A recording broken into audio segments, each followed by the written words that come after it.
I'm Amanda Gargiulo, and I am joined by a small piece of the cast and crew of Beggar Man. I have the lead actor as well as head producer, Lenny Thomas, and I have the writer, director, and actor, Frankie Montero. It's an honor to be with you both today. Thank you so much for taking the time to share a little bit about the process with all of us. Thank you so much for having us. Yes, likewise. I'm so excited. So before we hop into it, one of my favorite things to do when I'm starting to get to know new guests, new friends, is to play a little bit of a game called This or That. Are you down? Let's do it. Yes. Okay, let's do it. Oh, what am I in for? Okay. We just want to get to know a little bit more about you, and all of our viewers, people hang out with us, want to get to know a little bit more too. So here we go. Scripted or improvised? Which one calls to you? Scripted. Okay. Yeah. He's really thinking about this one. Jeez.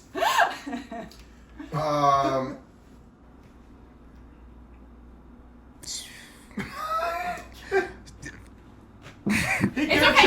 It could be both. Choose. It That's could be amazing. both. Listen, I know I'm kind of throwing you under the bus here with this too. Is that So- hard? Wow, that's unbelievable. Yeah, I mean, no, I mean, I guess no, scripted. It would be scripted. Okay. You could always The say it script depends, can too. allow for Yeah. improv. Improv, You know right. what I Yeah, mean? that's what I was Improv gonna can- say. You know, Going backwards. yeah, yeah. Awesome. Okay, next. Early call time or late night shoot? What's your preference? Oh, late night shoot. Okay. Early call time. Oh, really? Okay. Yes. I think I might have made a prejudgment, which I didn't mean to do, but I'll be would. pacing around all day waiting for that, I'll be and like sleeping. I'm like, yeah. I'll See, be that's like, yeah. Okay. All right. Cool. There's something also about shooting at night that is just it brings another energy that you don't really get. Yeah, you gotta look over your shoulder, kind of energy. In New York. I like to be in danger, apparently. Well, you guys do film in New York, so Yeah, it's we're definitely wild something to today. keep in mind. Yeah, wow. Yeah. Drama or comedy? Oh man, I want to do more comedy, but Okay. I love drama. Yeah, because you get up there and feel stuff. It's just so. This is too much fun. Yeah, drama. Okay, that was easy. On-set coffee or energy drinks? Energy drinks, because I'm a junkie for Celsius. You should pay me for that. I'm a junkie for it. It's great. It's so good. It's not fair how good it is, and I know it's bad for you. Well, not necessarily. Pay this man. That's what they say, you know, and they're always right when they say stuff. Who's that? Don't tell anybody. What about you, Frankie? Do you agree? The Illuminati. Nah.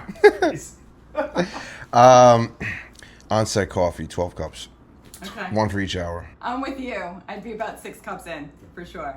It doesn't hit me after like the second one. I'm like, no, I need that like Adderall and feel. Bustelo. Blitz. Bustelo. Yeah. And see, he'll be the spokesperson for Celsius. I'll be Bustelo.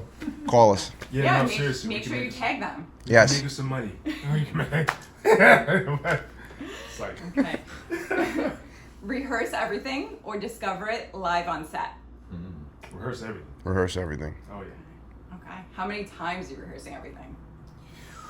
Until something clicks, until it works, until it plays, until you feel something, or at least you're comfortable enough with. If you have to discover it on set, you're comfortable enough with what you might be doing to find it later. But yeah, Set you I mean, free. you have to drill it 1 trillion times until Yeah. you freaking hate it sometimes, and then come back and something new has been added. You hear that? That's an actor.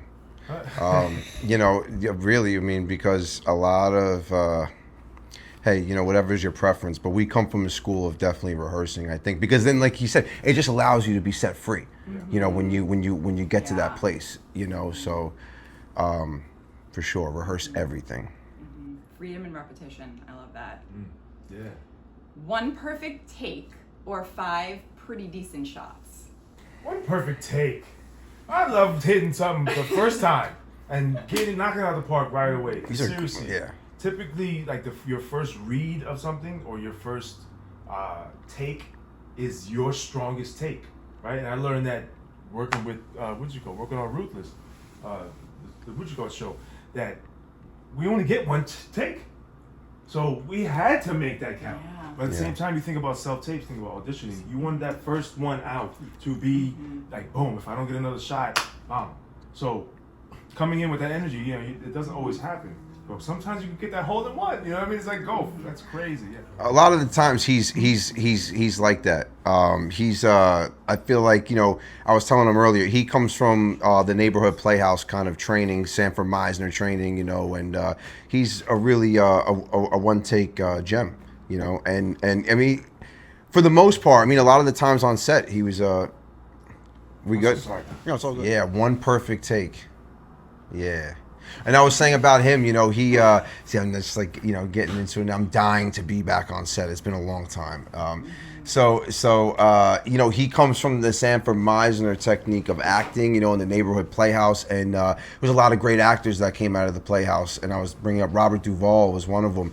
And he's known to do, you know, like 1 or 2 takes and could just kind of like, you know, bring this natural essence to those takes.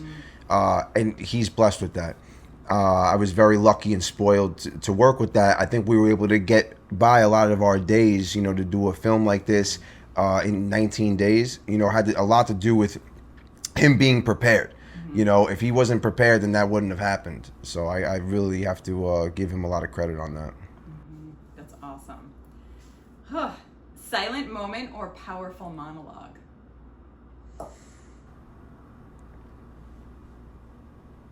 I thought a lot about these. Yeah, that's a really These are actually great questions, though. Like great, I have to say. No,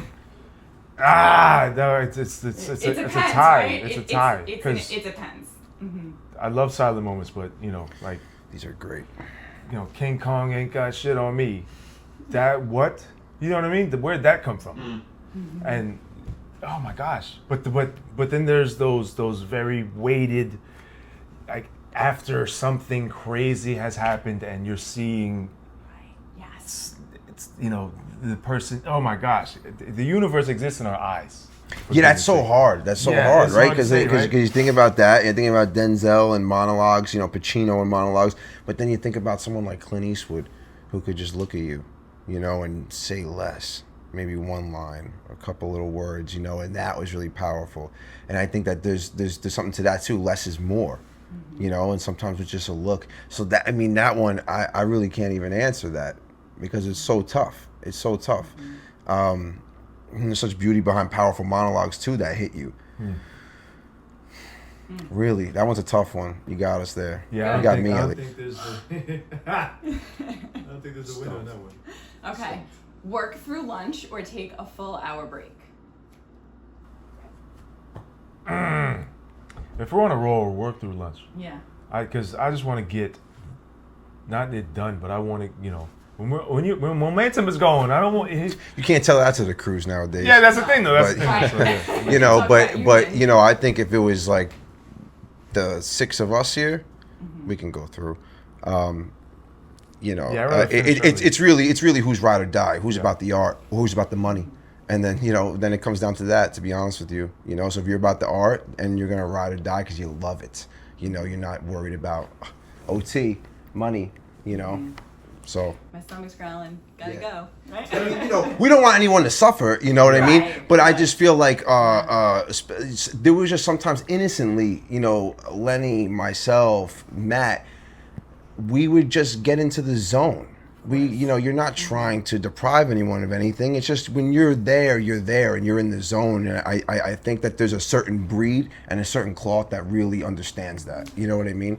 And where it's like, you know, like when you're in love and they say like anything could be like the world could be burning and you're in this bubble. That's how it is also, not only in my love life, but also in my film life. And it's like, I don't know, there could be a bus crashing right behind us, you know, and it's like we're here.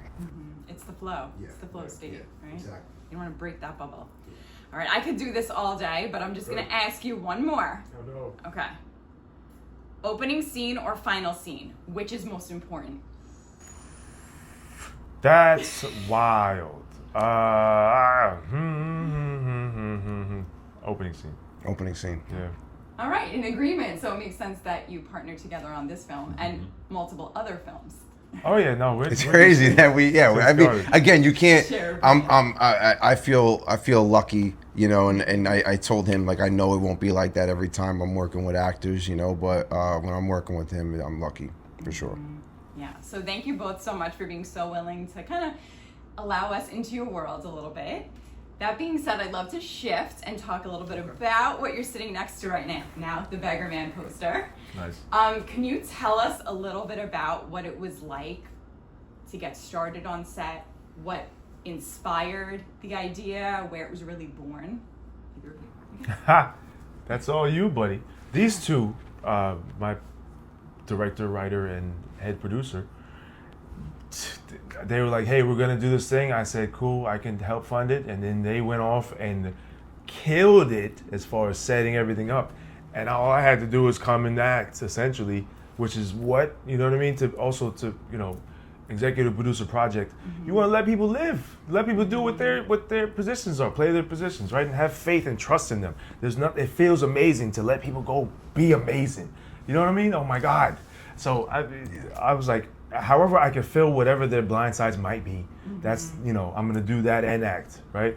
And yeah, seriously, it's all them. It's all No, this guy. yeah, I mean, we were gonna do this movie regardless for like nothing. You know what I mean? You got to have that passion. You know, the people that I look up to were gonna make the movies they wanted to make, whether they had 5,000 or 500,000. We were gonna make the movie, and I was having a tough day at work, and I remember I saw Law and Order being filmed outside of my job, you know, and I saw everyone out, and I picked up the phone, you know, and I called him and I said, look, I know you're busy, but I was like, you know, I want to make this movie and we're gonna do it, you know, and are you in? And we're doing it for nothing, and it's all good. I just need you to come up to New York. He was shooting in Atlanta at the time. And he read the script, and then I remember he called me. We were on the phone for about 2 hours, and he was telling me how much he loved it, and he said he was going to fund it and get it funded. And that's when he said, get on the phone with Matt, and we're going to set up a meeting. And we went from there. I was really, and from there it turned into something different, you know, and I was allowed to really bring my vision to life. You know what I mean? You don't need so much money. You do need a certain amount of money, and Lenny was able to give us what we needed to showcase, you know, make a motion picture. So we were very fortunate in that sense, and then we just got the ball rolling. Yeah. And I just wanted to talk about I wanted to make a New York film about now, you know, and no matter where it went, I wanted people to be able to see how it is, you know, and I'm not gonna paint it, you know, or sugarcoat it, you know. This is gonna be raw, and Yeah. no boxes to be checked. It's not about being correct anywhere. It was just, this is just a movie and a day in a life with this individual and this city, you know. What actually gave you the inspiration to sit down and start to write this? Because to sit and to be dedicated and committed to taking the time to methodically write, that's a talent in itself. I feel like, you know, I work with people in my own career who can't even commit to going to the gym once a week. You know, so to actually say, I'm dedicating my time and I'm gonna write this script, like, what was the driving force behind that for you? Obsession. I'm obsessed, and I love filmmakers like Sidney Lumet, Martin Scorsese, Brian De Palma, Spike Lee, Abel Ferrara. Though that's really where it comes from. These guys, John Cassavetes, and it's like this mix, you know. And when I watch their films, I want to go out and make one, you know. And I don't care, like, I don't want to be held back by studios and money and this, and you know, Lenny and I didn't come from that. We met on projects where we went out and did it, and so you just want to kind of bring that to this day and age, especially now, because a lot of young people don't want to go back and watch the 70s films. They don't even want to go back and watch some of the 90s films, you know. So so that kind of scares me a little bit. So it's just, you want to bring, I guess, what those films brought to me, I want to bring to this generation and audience. I would get lost when I watch movies as a kid, you know, and that's what it's about. I think we hit this time where maybe the pendulum's swinging back now. You know, people are really appreciating cinema and going to the movies more, but that's where it came from. It's just and like him, you know, we want to work. Yeah. I don't want to wait around by the phone. I want to work. So that's what it comes down to. You know, I don't want to go out and party. I don't care about going to the bar. I don't care about hanging out in the city. And all my friends did that. They were like, we're going out to the bar. We're going here. I'm going home. I'm going to write a scene. That's it. I love that. And that's the commitment and dedication that helps something like this come to life, right? It takes grit. Yeah. Yeah. And then when we all come together, because a lot of our team is similar. That's why we're here, because they're on this mission too. And I think that we're all different ages and on different paths, but this was able to come together, and we all realized how similar we were, and we wanted to keep going forward with that, you know, and I think that we're all helping each other get to where we want to be. So, Lenny, the fact that you were an executive producer as well as an actor, lead actor in the film, was that a conflict for you in any way? Or did that stop you from feeling like you could express yourself fully on set? Oh, no, I felt like it didn't really feel different than just leading a film or a play. Because, like I was saying before, I love letting people do what they're there to do, right? And you know, I'll fill any blind sides, if anything. But also, I wanted to see what it was like to oversee all of this crazy stuff. I've never been, you know what I'm saying? I'm like, how the heck are we making this happen? You know what I mean? And that, seriously, having faith in them, everyone did their part. Right? Oh my gosh! And even when the you know, Murphy's Law does its thing, and all the problems that pop up, how we came together and made the impossible happen. Like, seriously. Yeah, I mean, it almost didn't happen quite a few times. What? Yeah. There's always going to be 1,000,001 snags, and but no matter where we, you know, landed, like the way we rolled with the punches, the way we took care of each other, like, you know, we, even with whatever problems we had on set, everyone cared enough to get the thing done, right? And we had a great team. You know, the producer Matt, Ariel, assistant director Kim. These people were like the core, you know, when we were on set and when we wanted to drive off the George Washington Bridge. You know, it was like these people kept us in the car and on the road, get to the destination, you know, and we got there because of them. Yeah, it was wearing multiple hats, a lot of multiple hats. I mean, that's what we always talk about in these interviews. I mean, that's really what it is, you know, but because it's for the love of the game. Yeah, because it's grueling, no matter what. It doesn't matter what show it is, what film, play. It is always a grueling grind. You have to, I mean, you know, and it's an endurance game. So how much pain can you take? Essentially, you have to essentially be a masochist to want to produce something. A producer's job is literally dealing with pain. You know what I mean? Dealing with okay, this didn't work. Okay, this is gonna cost that. This person's not acting right, and that person doesn't get along with that. It's like your mommy, your daddy on and it's hard because he's carrying the film. You know, he's in like every scene pretty much, right? And every day he was number one on the call sheet. But that's the thing. So, you know how long I've been waiting to be number one on the call sheet, and now I'm giving myself the opportunity with my people to do that. That's my first big film. I'm number one on the call sheet, and it's my project. That's amazing, right? So I'm like, be what you want to see, right? I had the beautiful opportunity to work with John Bernthal on The Punisher, and this man was everywhere. He worked so hard. And he, you know, was so personable and loving, and then he becomes a Punisher, he starts whipping people's ass.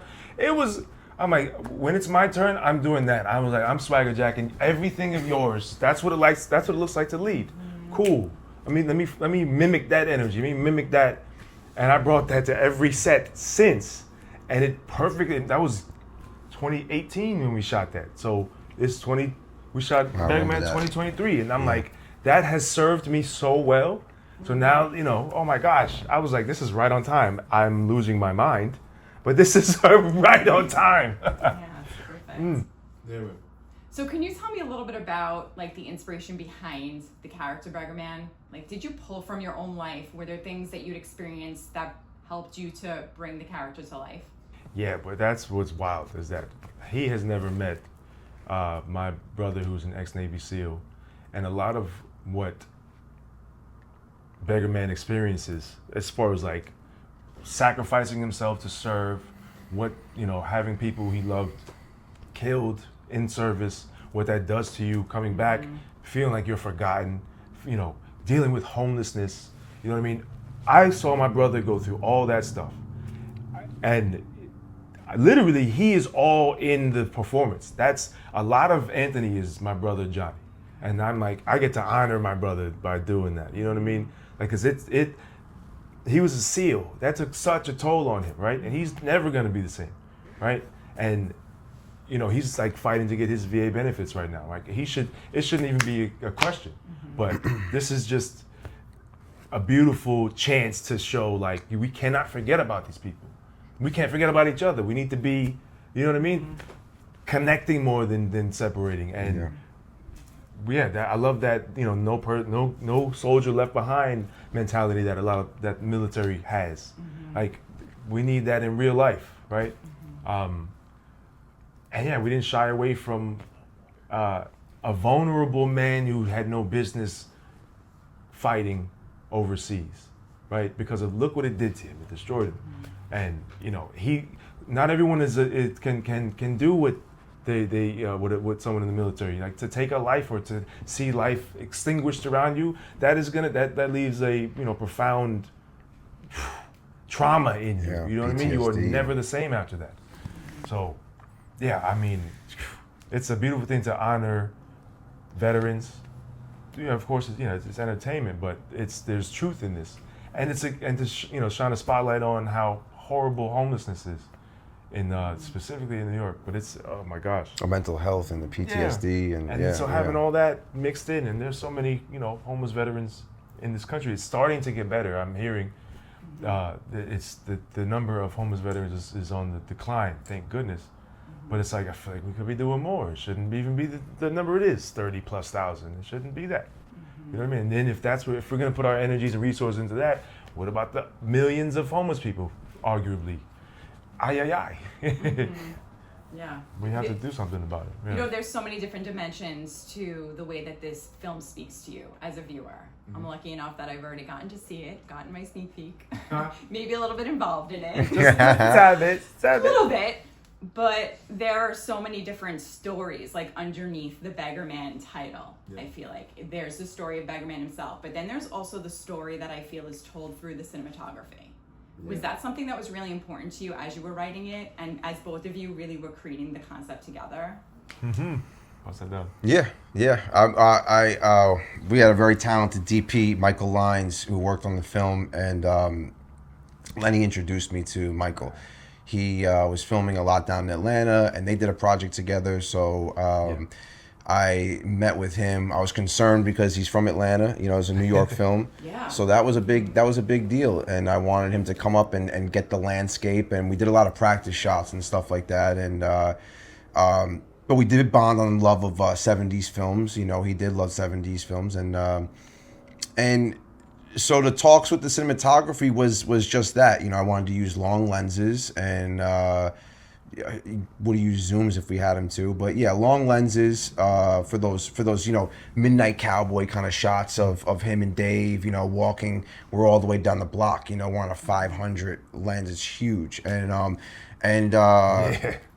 the coloring, you know, so we had talked about this. We had about 6 months of pre-pro, you know, and just having him come up a few times, doing the practice shots, bringing him to locations, you know, picking like the oldest locations in New York, you know what I mean? So that was all just narrowed down to 70s and 90s cinematography, you know, to sum it up. Yeah, Mike was a golden goose. Our DP, because first of all, this is the third project I worked with him on, and I stole him from someone else. Whoops.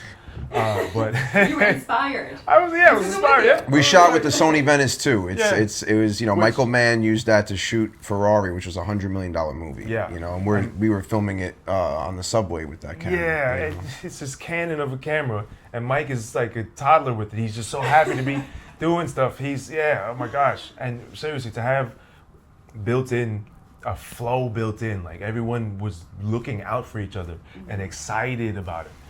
Yeah, seriously. As soon as I introduced those two, it's like I didn't exist. So I was like, cool, that's fine, whatever, chop Yeah, over it. yeah. He gave us a tremendous commitment to the film. Even in post production, he was heavily involved with coloring the film. We had a wonderful colorist from France, and we had to ship the hard drives over there. And, it was a lot. I mean, everything was very tedious, and we didn't make it easy on her. And she was really a godsend. Yeah. Oh yeah. Oh yeah. My gosh. You're talking a lot about the team coming together and working together and being excited about the flow, and everybody was really obsessed with the project itself. Do you feel like that's something that shows up because it was an independent film? And like with that in mind, were there things that you had to shift or change, being that maybe it wasn't like a gazillion-dollar budget? Yeah, I mean, that's a really, really great question. I keep coming back to the subway scenes. Yeah, so tell me more about them. Seriously, it's impossible to shoot on the subway, even if you have all the permissions. Like you're dealing with the organic creature that New York City is. These weren't just like 2 seconds and handheld. We were and those scenes were, if the biggest compliment I've heard over and over and over again about the movie is, how did you get those shots on the sub? I don't know how we got those shots on the subway. Like, say what? Because there was some times where it was down to the wire to get a shot, and somehow, you know what I mean? And seriously, oh my gosh! And then I love my DP so much. So there was one time where I think we were at a train station, and it was like 2 minutes before the train took off. We had to flip the whole setup before the train went, and I'm literally with the. All right, we got 2 minutes set there. It was not an easy shot to pull off. Yeah, at all. It was not easy because so many things had to work perfectly. I got to channel my brother because Mike Lyons was like, "Hey, Lenny, you like a Navy SEAL, dude? How the hell do you?" I'm like, I don't know, but we channeled so many beautiful energy, so many powerful energy. It was almost as if something was looking out for us, because people who were watching us on the street were helping us out randomly. Like there was people were on our side. It felt like the city wanted us to happen, but it made sure to test us. You know what I mean? Yeah. Oh my gosh. Yeah. You just have to have the confidence and the trust in your crew. We all trusted within each other. Some people didn't even know us. We had some crew members from the West Coast, and we're going on the subway, prop guns. No permits. So there was, again, trust. So please, just trust. I'm not one of those crazy directors. We're not going to go to jail tonight. We're not going to go to jail tonight. You guys won't, but if I do, don't worry. Well, I'll be out tomorrow. Just get the shot, and that's the kind. That's what we did. You got to own it. And we kind of went on there and just grabbed the bull by the horns. Mayor Adams would have to stop us pretty much. They tried the first day because they thought we set dressed. There was a homeless person who was sitting right next to the spot. The encampment. There was a homeless encampment on the Manhattan Bridge. Yes, and they thought that we were dressing the set. No, I was there. Listen, I'm telling you, something was looking out, because we were right next to it. And that was New York. The mayor's office showed up day one. Co-star. The first thing we started shooting. That was the first day of shooting. That was the first scene of the day. And we almost got shut down. Our producer, Matt Grossman's dealing with the mayor's office, and they were threatening us. And they were pretty upset. They were like, you set dressed the Manhattan Bridge. And we said, no, you people haven't cleaned it up. That's the streets of New York, Wake up call, people. It's either you give us some of that money, we can go make another movie, or do something productive with the money, and that's pretty much all I have to say. I love that. I really feel like you are an actor's director, because you're also an actor and you're in the film as well. Yeah. How do you work with your cast? Like when somebody's in the middle of a scene and you feel like you want a certain performance from them, what are you willing to do to help to get them there? I tell them, don't ever go off script, and you do it my way. There's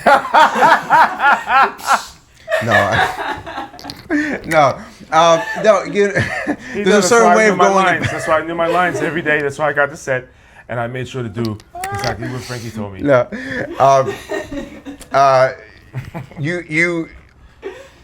I like to pull the actor aside and talk to them one-on-one instead of having a conversation out in front of everybody. You know what I mean? But I like to give them the easiest notes as possible that I can give them. You know, I feel like sometimes directors and teachers would jumble our heads up with all this stuff, and then you get lost kind of, you know, just try to make it simple. You know, it goes back to one of my teachers used to say, keep it simple, stupid, you know, and KISS, you know, keep it simple, stupid. And so that's really what I like to do. I like to let them do their thing. But if that's number one, because I'm an actor, let them do their thing. But if they're kind of not going where I want them to, then I'll say something. But for the first takes, I usually like to see what they're doing and how they prepared or their ideas, you know. But then if they're bad, they gotta go. With that in mind, like, what was it like seeing your words come to life in front of you? What did that feel like? It's absolutely incredible. It's absolutely incredible. It's like, you know, we had a, it starts to happen in some of the table reads, you know, really. Mm-hmm. That's when you start to really hear it come to life. He had a table read with Jasmine Davis on Zoom, and I started to see the diner scene right there. And I said, guys, stop, you know. It's a great scene, you know, and basically, I don't know, as a writer, any writer would tell you. I mean, it's like it's just it's like a high, you know. It's such a great feeling, and you get to hear what's good. You're hearing it come to life, and you know what's good, what's bad, and it's such a surreal feeling. I guess I could say that. You know, even halfway through, you know, as we would cross out scenes as we were shooting and stuff, you just couldn't believe that now we were crossing the scenes out and they've been shot. You know, and it's pretty incredible feeling that I can't describe. Not yet, at least. You know, that's all I could say, really. But it's a good feeling. You know, it's awesome that this really went into pre-production over 2 years ago at this point, right? So this has been a lot of time in the making. Yeah. That being said, I have a specific question for you, Lenny. If you could go back to Lenny the day before you started shooting, or maybe even 2 years ago before pre-pro even started, and give him a piece of advice to help him get through, what would you give him? Hold on to your coins. Okay. It is not time to be generous. It is time to create. You will have plenty ways to be generous later. But those coins need to go to that little money well that you're sitting on. You know what I mean? I know you want to look out for people, but now's not the time, Poppy. You got to hunker down on what got you here, and then you can bless more. You can still do that, but it's a little later. Yeah, that's what I would definitely say. So even the day before, I would say that the day before shooting, but before what'd you call it, 2 years or the year before we started shooting, I mean, hold on to your little coin purse, bucko. Oh man. I really want to know how your dynamic together is incredible. You guys have such great energy and such a magnetism working together. How did you meet? Where did this start? This guy's been my champion since the day we met. What the heck? I was auditioning for a feature film, and you know he was fighting to get me to play the lead, right? And the director, who's a friend of ours, hilarious, said something hilarious why he wouldn't. He couldn't see me as the lead, and this is what you get. You shouldn't have did it. Lenny was too pretty. I was fighting for him to have the lead. This was 10 years ago. I was the producer on the film, and I wanted him to have the lead role. And you can ugly me up, bro. You know what I'm saying? This week I make it for a week. Seriously, I played a homeless guy. You have no excuse now. See, come on, buddy. That's what you get. But he had his chance. But you know, yes, chance. So since then, it's been a wrap. Like we've been finding reasons to work together, and that's the best advice I got coming up as an actor. You know, you find people you love to work with, create, you know, excuses to come back and run it back. And he kept coming to me with scripts. I'm like, no one is coming to me with scripts. This guy's like, yeah, so I got some. Like, I want you to. I'm like, listen, every actor wants to be wanted, all right? Especially by someone who is a great storyteller, I mean, if you have a writer in your pocket who writes for you, you won. You can. All you got to do right in here in this little pocket. He's right there, in these tight old jeans. Yep. And so, boom. you got someone championing for you, I better bust my ass and make sure that he gets more than what he asked for. And we just kept since then stacking things, and now we're gonna keep going, and now we have the family is growing. It's exhilarating. I can't even.